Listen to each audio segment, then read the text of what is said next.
केजरीवाल साहब कहते हैं कि मैं धर्म की राजनीति नहीं करता, लेकिन उनसे ज़्यादा खतरनाक सांप्रदायिक आदमी कोई मिलेगा नहीं आपको इस धरती पर। अब देखिए ना, आप यहाँ पर इन्होंने जो हिंदू मंदिरों के पुजारी हैं उनको आप 18,000 की घोषणा कर दी। आपने वाल्मीकि मंदिर के पुजारी को क्यों नहीं दे रहे? आप कबीर मठ वालों को क्यों नहीं दे रहे? आप रविदासियों को क्यों नहीं दे रहे? आप गिरजाघरों को क्यों नहीं दे रहे? आप पारसी मंदिरों को क्यों नहीं दे रहे? ये तो सारे धर्मों का देश है ना, एक ही धर्म का देश तो है नहीं। तो ये केजरीवाल साहब की घटिया सोच, घटिया राजनीति, सांप्रदायिक राजनीति जो करते हैं, ये उजागर करने की जरूरत है। या तो आप सबको दीजिए या फिर आप ढिंढोरा मत पीट दीजिए कि आप तमाम धर्मों की राजनीति के लिए आप सबके लिए बराबर है। ये जो आप छदम करते हैं, ये जो आप छलते हैं लोगों को, ये उसके खिलाफ यहाँ पे प्रदर्शन कर रहे हैं। देखिए, गौतम साहब ने एक अल्फाज बोला, उनको मंत्री पद से निकाल दिया। एक भी एमपी इनका नहीं है राज्यसभा में भेजा हुआ जो कि दलित समाज से हो। तो इनकी जो सोच है, या मुस्लिम समाज से हो या किसी भी अल्पसंख्यक समाज से हो, तो इनकी जो सोच है बेसिकली वो घटिया सोच है, सांप्रदायिक सोच है, ये संविधान के विरुद्ध सोच है।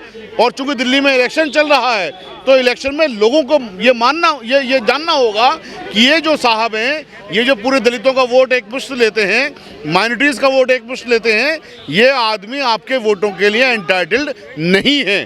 और सर, स्कूल और शिक्षा तो अच्छी कर रहे हैं ना, देखिए सर, स्कूल और शिक्षा पर तो बहुत ज़्यादा कंटेम्प्रेरी क्लेम्स हैं कि आप बिल्डिंग बनाने से स्कूल अच्छे हो जाएंगे क्या, या उसके अंदर फैकल्टी अच्छी देंगे तब वहाँ पर स्कूल अच्छे होंगे। तो ये जो उनका क्लेम है कि स्कूल अच्छे कर रहे हैं, आप मुझे 5 मिनट के लिए बहस करवा दिए इनके किसी भी आदमी से। हमारा देश चलता है पार्लियामेंट से और विधानसभाओं से, वहाँ पर किस्मत लिखी जाती है देश की, उसकी राज्य की। अगर वहाँ पर हम नहीं होंगे तो वहाँ पर हमारे खिलाफ फिर किस्मतें हमारी लिख दी जाएंगी, फिर हमारा क्या होगा? फिर तो खत्म हो गए ना हम। तो फिर क्यों नहीं भेजा? तो ये बेसिकली राज्यसभा ये मुसलमानों को, दलितों को पॉलिटिकली बिल्कुल ख़त्म करने की साजिश के तहत नहीं भेजा गया है, और इनको पूरी तरह से इन्होंने ख़त्म कर भी दिया है। इसलिए इस राजनीति को पहचानने की ज़रूरत है, मुसलमानों के लिए भी, दलितों के लिए भी। तो दलित विरोधी और मुसलमान विरोधी है केजरीवाल? दलित विरोधी, मुसलमान विरोधी, ओबीसी विरोधी, आदिवासी विरोधी, ये सिर्फ एक पर्टिकुलर कास्ट के नेता हैं और ये सबको मूर्ख बनाने का काम करते हैं। कास्ट के नेता है, ये तो जो सबको पता है। मैं गरीब का, दिल्ली का बेटा हूं मैं। अगर ये सबके लिए है तो बताइए ना मुझे, यहीं पर देख लीजिए आप। खाली आपने हिंदू मंदिरों के पुजारियों को जब आप देने की बात करते हो, बाकी वो क्यों नहीं? तो इनका झूठ तो सामने आ गया ना। जब गौतम साहब इनके मंत्री थे, प्यार दिखावा है ये सबके।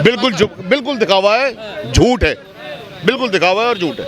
कट्टर ईमानदार बता दे, कट्टर बेईमान, कट्टर बेईमान, कट्टर सांप्रदायिक, कट्टर वो संविधान के विरोधी, संविधान के विरोधी कट्टर वाले। महिलाओं को 2100 रुपए देंगे अगर जीत जाती है दोबारा से आम आदमी पार्टी। हमारा जो देश है विविधताओं का देश है। हमारे देश में तमाम धर्म के लोग रहते हैं, तमाम जाति प्रधान देश है हमारा देश, धर्म प्रधान और जाति प्रधान देश है हमारा। इसीलिए यहाँ पर सांप्रदायिकता की बात नहीं होनी चाहिए, इसलिए यहाँ पर एक कास्ट विशेष की बात नहीं होनी चाहिए। जब एक कास्ट विशेष की बात करोगे, जाति विशेष की बात करोगे, तो आप संविधान विरोधी हैं, तो आप देश के विरोधी हैं। तो ये सीधी सी बात है। यहाँ पर इनकी इस घोषणा से जो कहते हैं कि हम सिर्फ खाली पुजारियों को देंगे हिंदू मंदिरों के, और दलितों को नहीं देंगे, वाल्मीकियों को नहीं देंगे, रविदासियों को नहीं देंगे, कबीर मठ वालों को नहीं देंगे, क्रिश्चियंस के गिरजाघर को नहीं देंगे, आप पारसियों को नहीं देंगे, तो ये साफ जाहिर करता है कि ये संविधान विरोधी है, ये देश के विरोधी। महिलाओं के लिए बहुत कार्य किया जा रहा है भाई, महिलाओं के लिए, महिला के और इंसान, वो तो कह रहे हैं दलित बच्चे में ये जो देश है, ये देश है सभी से मिलकर बनता है, महिला से, पुरुष से। आप मुझे एक बात बता दीजिए सिर्फ कि पुजारियों को जो आप दे रहे हैं, बाकी लोगों को क्यों नहीं? इतना सा सवाल है। आप कहते हो जी मैंने महिलाओं को दे दिया, मैंने इसको दे दिया।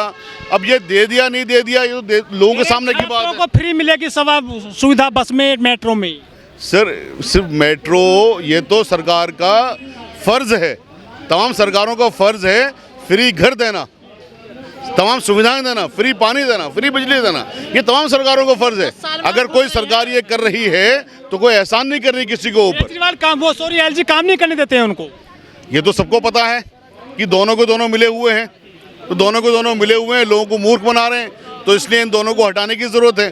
केजरीवाल की जो पार्टी है, आप पार्टी, और एलजी साहब जिस पार्टी के बनाए हुए हैं, यानी भारतीय जनता पार्टी, इन दोनों को हटाने की जरूरत है। ये दोनों ही संविधान विरोधी हैं। 10 साल में आप कौन से खुश रहे हैं केजरीवाल जी फिर ने? क्या काम कर दिया सर 10 साल में? सिर्फ ड्रामा तो इन्होंने भले कर दिया। दिल्ली सिंगापुर बन- खाली ड्रामों से कितनी सिंगापुर बन गई, हर बरसात में देखते हैं पूरी दिल्ली डूब गई। इस बार तो सरकारी रिकॉर्ड भी डूब गए।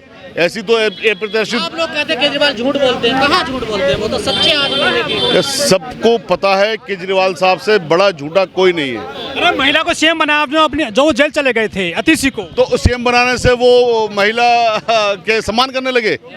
और दूसरा जो उन्होंने एक महिला के खिलाफ पिटवाया भी था अपने यहाँ पर बुला करके, तो उन चीज़ को आप क्यों भूल जाते हैं? तो ये तमाम चीज़ें हैं। करप्शन मुक्त तो हुई दिल्ली। लेकिन कहाँ से करप्शन मुक्त होगी सर? करप्शन में तो सारे के सारे नेता जेल में रह के आ रहे हैं करप्शन के इल्जामात में। हमें नहीं पता कि करप्शन का भी इल्जामात साबित हुए नहीं हुए, ठीक है, या होंगे नहीं होंगे। सलमान तो वोट दे रहा है ना, देखिए फिर भी मैं वही बात कह रहा हूँ, आपकी तमाम पॉलिटिक्स एक तरफ है कि आप कहते हो कि साहब मैं महिलाओं को कर रहा हूँ, एजुकेशन कर रहा हूँ, सब कुछ कर रहा हूँ, लेकिन जब आप सांप्रदायिक राजनीति करते हो तो सांप्रदायिक राजनीति में आप तमाम धर्मों को बराबर की बात करिए ना। जब गौतम साहब, राजकुमार गौतम साहब एक अल्फाज बोलते हैं अपने धर्म के लिए, जो उनके धर्म के मुताबिक उन्हें प्रतिज्ञा लेना उनका धर्म है, तो आप उनको मंत्री पद से निकाल देते हैं। आप राज्यसभा में जहाँ पर किस्मत लिखी जाती है देश की, वहाँ पर आप किसी मुसलमान को या किसी दलित को नहीं भेजते। आप जहाँ पर विधानसभा में किस्मतें लिखी जाती है, वहाँ पर आप किसी को नहीं रखते हो। तो ये जो चीज़ें हैं बेसिकली ये संविधान विरोधी हैं, ये देश विरोधी हैं। जो ताहिर हुसैन है वो जो है अभी भी पार्टी से बाहर कर दिए गए। वो ताहिर हुसैन जाने, वो पार्टी जाने, क्या करेंगे क्या नहीं करेंगे, उनका मटर अलग है। यहाँ पर हमारी जो मांग है, हमारी मांग है कि जो वाल्मीकि मंदिर हैं, जो दलित मंदिर हैं, जो रविदासी मंदिर हैं, वोट देंगे क्या आम आदमी पार्टी को? देखिए मैं सबसे कह रहा हूँ कोई वोट मत दीजिए, क्योंकि केजरीवाल साहब सांप्रदायिक राजनीति करते हैं और सांप्रदायिक लोगों को देश के अंदर नहीं होना चाहिए। यात्रा करा रहे हैं सर वो। सांप्रदायिक राजनीति करते हैं सर, सांप्रदायिक राजनीति करने वालों को वोट नहीं होनी चाहिए।